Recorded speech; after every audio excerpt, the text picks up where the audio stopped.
এই তো এই বর্গমূলটা করব।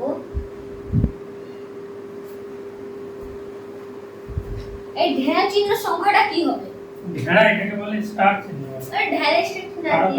তারকা চিহ্ন আমার লেখা হচ্ছে না। এখানে যাবে প্রথমে আমরা জোড়া জোড়া নিতে হবে। ডান দিক থেকে নিতে না বাম দিক থেকে?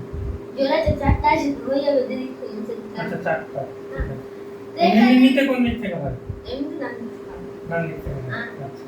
চারটে যাবে, 4 4 16। 4 16 ঠিক আছে। 420 নামলো। আর এখানে 4 10 থেকে 6 বদলে 420। ভালো করে লিখুন স্যার। এখানে স্যার 420। এখানে 4 ডাবল 8 নামলো। আর এখানে কোন 4 ডাবল? এই 4 ডাবল না এই 4? এটা আচ্ছা এই 4 ডাবল 8 নামলো। তারপরে আর এখানে একটা কোন সংখ্যা বসতে পারে আর এটা তো ঢেড়া চিহ্ন। আচ্ছা এটা ঢেড়া চিহ্ন। এখানে কোন একটা সংখ্যা বসবে। আর এখানে ঢেড়া চিহ্নটা আমরা কোন সংখ্যা ওটা বাই করতে হবে।